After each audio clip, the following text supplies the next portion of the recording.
Allah turunkan rahmat Quran, jadikan Quran cahaya petunjuk kebenaran.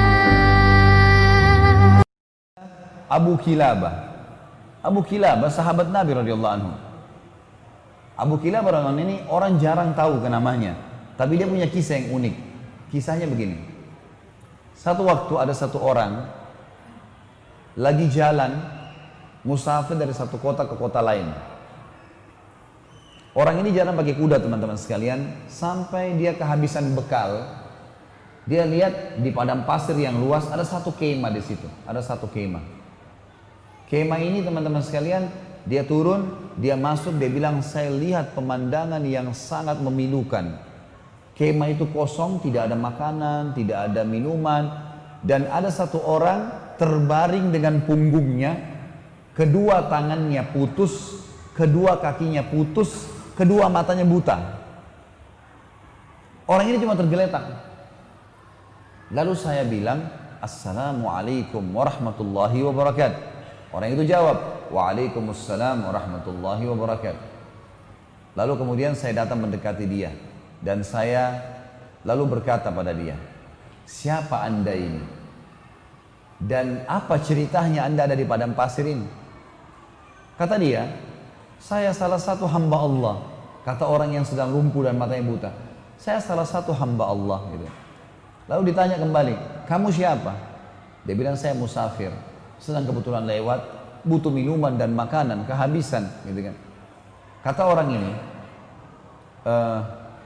kata orang ini, Alhamdulillah, segala puji bagi Allah yang menyempurnakan nikmatnya pada saya. Ini orang lumpuh yang bilang ini, tangannya putus, kakinya putus, matanya buta. Kata orang yang datang ini bilang, wahai Tuhan, apa yang membuat anda bersyukur kepada Allah? Apa yang anda syukurin? Nikmat apa yang sedang ada? Kemahnya kosong, nggak ada orang, nggak ada makanan, nggak ada, lumpuh semua. Maka dia bilang, diamlah wahai anak muda. Kamu tidak tahu kalau sebenarnya nikmat Allah sangat besar pada saya.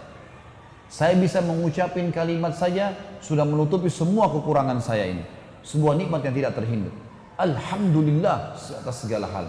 Orang ini bilang, saya kagum dengan orang ini. Lalu saya bilang sama dia, baiklah, ada yang bisa saya bantu? Kata orang yang pendatang ini. Dia bilang, ada anak saya laki-laki satu-satunya, selalu nemanin saya di sini. Dia merawat saya, dia memberikan minum, dia memberikan makan, dia merawat saya lah. Sekarang sudah 3 hari nggak balik-balik. Coba kamu cari di sekitar kemah ini. Siapa tahu ada. Dan memang perlu kamu tahu di padang pasir ini yang hidup cuma saya sama anak saya. Nggak ada orang lain. Jadi kalau ada orang kamu lihat itu berarti anak saya. Kata dia, baiklah. Dia bilang, saya keluar. Nggak jauh dari kemah itu, ada jenazah manusia yang lagi dikerumuni oleh singa. Lalu saya bilang, pasti ini anaknya. Tapi sudah mati. Lagi dicabit-cabitin dagingnya oleh singa. Lalu saya kembali, saya bingung gimana caranya menjelaskan kepada orang ini. Dia sendiri susah, hidupnya di padang pasir sendirian, lumpuh, dan anaknya dimakan singa. Lalu saya pun datang, lalu saya mengatakan, wahai saudaraku, kata orang ini, pendatang bilang sama orang yang lumpuh ini, wahai saudaraku, apakah anda mengetahui kisah Nabi Ayub? Kata orang itu, tentu saja. Apakah bisa anda ceritakan kepada saya sedikit tentang dia? Kata orang itu, Ayub alaihissalam, orang yang tidak bisa dinilai kesabarannya, orang yang dicoba sama Allah 20 tahun dengan penyakit, 20 tahun dengan mati semua anaknya 12 laki-laki, 20 tahun dengan penyakit kusta sehingga ditinggal oleh kaumnya, hartanya semuanya habis, 20 tahun miskin. Kata orang ini, yang anda ucapkan benar, dan saya berharap anda bisa menjadi bagian kecil dari Ayub, karena anak anda, Ayub kan 12 orang laki-lakinya mati, anda satu anak laki-laki anda ini sudah mati dimakan singa. Kata dia, saya mungkin berpikir orang ini akan menangis. Dia senyum, lalu dia mengatakan, Alhamdulillah yang telah membuat anak saya mendahului saya ke surga. Kata orang itu, Alhamdulillah yang membuat anak saya, kata yang pendatang ini, kok bisa anda bilang begitu? Dia bilang, anak saya ini sangat bakti dengan saya. Menurut teori syariah, ya kalau bahasa sekarang, kalau dia bilang menurut pemahaman agama yang jelas yang saya yakini, kalau anak soleh, dia sholat, dia jaga ibadahnya sama Allah, bakti dengan orang tuanya, masuk surga. Anak saya begitu, saya yakin dia akan masuk surga. Baiklah, kata orang pendatang ini, tiba-tiba saja orang yang lumpuh ini bilang, asyhadu an la ilaha illallah wa anna Muhammad Rasulullah, meninggal dunia. Mati nih si lumpuh nih. Orang ini bilang, innalillahi wa inna ilaihi raji'un. Saya kehabisan bekal, kehabisan makanan, temu lagi orang seperti ini dan mati. Apa yang harus saya lakukan nih? Gitu. Dia bilang, saya keluar dari kemah, nyari informasi, ada siapa nih yang bisa saya minta tolong? Dia bilang, gak lama kemudian lewat 4 orang naik kuda dari kejauhan dengan hikmah Allah. Ini orang sambil bilang, saya sambil berdoa, ya Allah utuslah kepada kami orang yang bisa membantu. Gitu kan?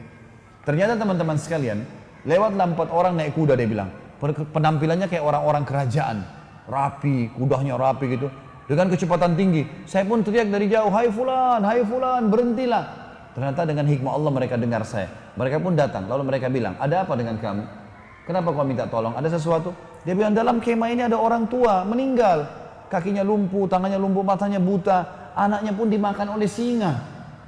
Kata mereka 4 orang ini, apa kamu bilang? Orang buta, orang lumpuh, mana dia? 4 orang ini seakan-akan memang tahu gitu, kenal. Turun dari kudanya, katanya ada dalam kemah. Saya sudah tutup dengan kain, meninggal. Maka pada saat dibuka wajahnya, 4 orang ini teman-teman mencium-ciumi jenazahnya orang lumpuh ini. Sambil menangis. Orang ini tambah tidak mengerti. Kenapa kalian nangis? Siapa orang ini gitu? Kata 4 orang itu, kok nggak kenal siapa orang ini? Dia bilang tidak. Ini Abu Kilab al-Jurumi. Ini sahabat Nabi. Satu-satunya sahabat Nabi yang masih hidup sekarang, ini orangnya. Dia sudah lama kami cari karena disuruh oleh raja untuk jadi hakim. Dia larikan diri karena tidak mau jadi hakim. Dia sampai tinggal di padang pasir. Dan ini orangnya, ini orang terkenal dengan kesolehannya, doanya mustajab. Gitu.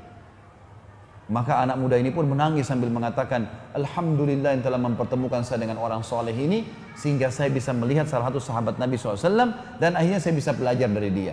Tapi pelajaran kita teman-teman, bagaimana Abu Kilabah dengan kenal Tuhannya, tahu kalau cobaan dunia hanya di dunia. Kalau ada orang lahir di muka bumi teman-teman, sebagai orang beriman harus yakin ini ya.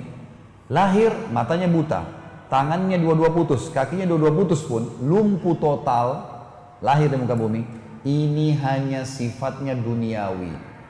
Pada saat dibangkitkan hari kiamat nanti, karena jasadnya akan dimakan oleh tanah, dibangkitkan hari kiamat, nggak ada lumpuh, nggak ada cacat, fisik baru.